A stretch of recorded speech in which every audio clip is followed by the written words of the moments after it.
Marília, vamos agora lá para a nossa reportagem, porque por falar em CPMI do INSS, a comissão pode votar hoje a quebra dos sigilos bancário e fiscal de Fábio Luiz Lula da Silva, o Lulinha, filho do presidente Lula. O pedido faz parte da investigação sobre possíveis ligações dele com o careca do INSS. E a Marília, que traz mais informações para a gente sobre esse assunto. Conta para nós, Marília. Neila, esse assunto estava sim na lista de requerimentos para serem votados ainda nesta quinta-feira, durante a primeira sessão da CPMI do INSS de 2026. Mas acontece que nem foi levado para a votação. De acordo com a base do governo aqui dentro do Senado Federal e também da Câmara dos Deputados, esse requerimento ele já havia sido analisado outras vezes. A gente lembra que no ano passado o nome de Lulinha chegou a ser citado várias vezes durante a CPMI do INSS, onde os parlamentares solicitavam, então, aí a convocação do filho do presidente Lula para poder prestar esclarecimentos na CPMI do INSS. Dessa forma, para a base, não tinha necessidade de fazer mais uma votação em 2026, agora nesse comecinho dos trabalhos. Já a oposição disse que vai, sim, insistir nesse requerimento para que Lulinha seja convocado a comparecer à CPMI do INSS. Mas para hoje, Neila, não teve votação desse requerimento. Foi o que aconteceu com diversos outros. Ali na CPMI tinham mais de 70 requerimentos para serem analisados pelos deputados e também pelos senadores. Eles não foram votados, acabaram sendo retirados de pauta. Entre eles, além dessa convocação do Lulinha, tivemos também ali as quebras do sigilo do Banco Master e também o pedido de prisão preventiva de José Carlos Oliveira, ex-ministro do Trabalho e Previdência Social, durante o governo do ex-presidente Jair Bolsonaro. Relacionado aí ao Banco Master, o que a gente ouviu aqui dos parlamentares é que eles devem ser analisados somente na volta do Carnaval, ali para o dia 26 de fevereiro, mesma data que está agendada a convocação do dono do Banco Master, Daniel Vorcaro, que, de acordo com a assessoria do presidente da CPMI do INSS, Carlos Viana, ele deve comparecer presencialmente aqui no Senado Federal, na sua oitiva, onde vai prestar esclarecimentos, principalmente perguntas voltadas ali aos consignados, aposentados e pensionistas do INSS. De acordo com o líder do governo dentro do Congresso Nacional, Randolfo Rodrigues, será necessário fazer uma avaliação relacionada a temporal. Eles vão ali fazer um certo filtro em relação a esses requerimentos voltados ao Banco Master para poderem pegar ali apenas a questão envolvendo os consignados do Banco Master. Então, a partir lá do dia 26 de fevereiro, na volta do Carnaval, os parlamentares devem voltar a analisar novos requerimentos, principalmente esses voltados ao Banco Master.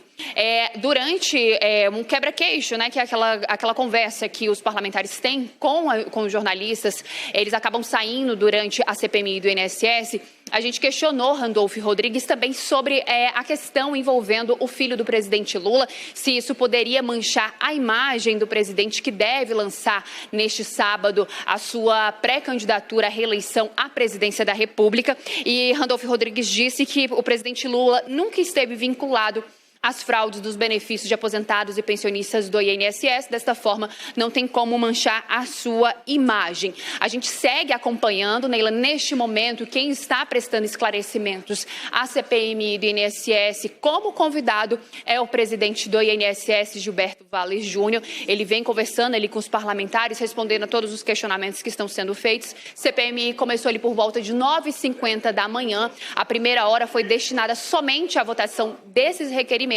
E agora, Gilberto Valles Júnior, ele começa ali, então, responder aos parlamentares. Essa que é a primeira sessão da CPMI do INSS de 2026. A gente lembra que ela deve ser finalizada em 28 de março. Os parlamentares, eles vêm tentando aí conseguir uma prorrogação deste assunto voltado ao Banco Master. Outro assunto também, Neila, só para a gente poder só fugir um pouquinho do assunto CPMI, mas ainda envolvendo o Banco Master, é que o deputado federal Sóstenes Cavalcante, que é líder do PL dentro da Câmara dos Deputados, ele disse que vai entrar com um ofício na Polícia Federal para poder contestar a uma acusação que foi feita, né, a uma reportagem que foi feita por um veículo de imprensa, onde coloca Lulinha, o filho do presidente Lula, como inocente. Então, de acordo com Sóstenes, ele vai entrar com um ofício na Polícia Federal por conta desse assunto. Ainda envolvendo o Banco Master, Sóstenes disse que Davi Alcolumbre, presidente do Congresso Nacional, ele deve sim fazer a leitura do requerimento da CPMI do INSS, que foi apresentado nesta semana pelo deputado federal Carlos Jordi, do PL do Rio de Janeiro, onde ele conseguiu 280 assinaturas. Então, só vocês acreditam que Davi Alcolumbre deve sim fazer a leitura. Com essa leitura, é importante a gente destacar, Neila, se Davi Alcolumbre fizer essa leitura na primeira sessão do Congresso Nacional, então fica aí instalada essa CPMI do Banco Master. Vamos aguardar. Outro assunto também que foi abordado por Sóstenes Cavalcante é em relação... Bom, a gente perdeu o contato com a Marília, mas vocês estavam vendo aí imagens ao vivo lá da sessão da CPMI, do Senado CPMI, que acontece neste momento, que a Marília estava contando para vocês, que tentava, então, quebrar aí o sigilo, né? Tentava quebrar o sigilo do Lulinha, filho do presidente Lula. Não conseguiram. Mais uma vitória aí para a base governista neste momento. No final do ano passado, tentaram, né? Agora tentaram mais uma vez e não conseguiram. E ela chegou agora com essa última informação de que o líder do Partido Liberal dentro da Câmara dos Deputados, Sóstenes Cavalcante, vai contestar essa história de que Lulinha é inocente. Felipe, mais uma vez, né, tentaram derrubar Lulinha, ou ao menos convocar o Lulinha. Tentaram convocar o Lulinha lá para a CPMI, tentaram derrubar o sigilo do Lulinha, não conseguiram, né? Então, vitórias para a base do governo. O filho do presidente Lula está bem blindado. O presidente Lula já tinha dito que se o filho dele fosse culpado, que teria que pagar, né?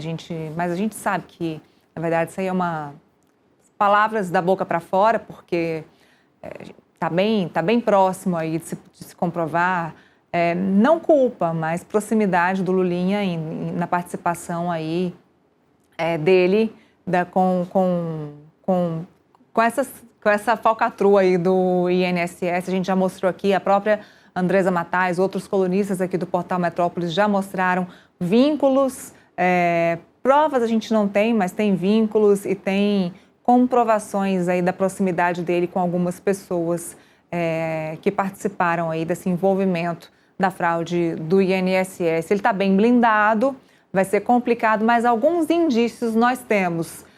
Viagens dele, mudança do sócio dele que se mudou para Portugal, logo que surgiu essa questão da fraude do INSS, que se descobriu a fraude do INSS, a participação dele em algumas sociedades. Então, indícios temos muitos, né? Provas ainda não temos. A CPMI tentou por várias vezes conseguir provas, mas a blindagem ela é forte. Neila, a gente tem que entender que a gente vive numa república, né? E a característica da república é exatamente a separação do público com o privado. A partir do momento que uma pessoa assume o cargo da presidência da república, né, o limite da vida privada sua, dos seus familiares, vão diminuindo. Claro, né? Então é natural que a gente questione e que a população questione exatamente o grau, né, de proximidade do Lulinha com essas autoridades bizarras, né, com essas pessoas bizarras, né, que ficam em Brasília atrás de facilidade, né? Então é uma pena, na minha opinião, a CPMI não ter conseguido, né, convocar o Lulinha para depor, né? É uma pena o Lulinha não ter vindo a público, né? Antes dessa convocação, esclarecer alguns pontos em aberto, que você colocou exatamente na sua pergunta, né? Viagens pagas pelo Careca, ia para Brasília e ficava em casa em que uma funcionária do Careca alugava, ou seja, questões muito profundas, né? Inclusive, a mais grave ainda é que o funcionário do Careca, do INSS, declarou para a polícia que ele recebia uma mesada de R$300 mil por mês. Isso é verdade? Isso é falso? Questionamento, né? E é válido na República a gente questionar as autoridades. e questionar também, né, as pessoas que vivem no ciclo próximo familiar das autoridades. Então, eu vejo com naturalidade e fico um pouco aborrecido quando eu vejo, por exemplo, essas pessoas não darem, né, o esclarecimento necessário para a população. O Lula não é presidente, não é o político que foi eleito, mas ele é filho de um presidente eleito, né? Então o nível e o limite da vida privada dele é muito menor que uma pessoa comum, né? Então ele tem que vir a público esclarecer sim, esclarecer sim. Aí tem um ponto que eu acho importante destacar, é que o careca do INSS, né, é mais uma dessas figuras bizarras de Brasília que tem negócios em várias áreas diferentes, né? Ou seja, ele é avocado igual, né? A gente colocou aqui anteriormente, né? Esse careca do INSS também, além de fazer lobby com associações para conseguir desconto indevido de aposentados, ele também tinha uma empresa que visava implementar o cannabis medicinal no Brasil, né? É, Ao que tudo indica, o valor que ele pagou para o Lulinha está relacionado com essa questão e não com a questão do INSS, né? Porque diz o funcionário do careca do INSS que o Lulinha foi contratado, né, e tinha mesada de R$ 300 mil para abrir as portas de Brasília para ele, né? Então, essas questões todas, Neila, só para terminar aqui, mostram claramente, quando você vai revelando alguma situação, outros problemas e outras questões aparecem, né? Então, a questão do INSS é parecida com a questão do Banco Master. A gente não sabe aonde vai parar e quem vai atingir. Bom, mudando de assunto, agora a gente segue para o Congresso Nacional. O contexto trouxe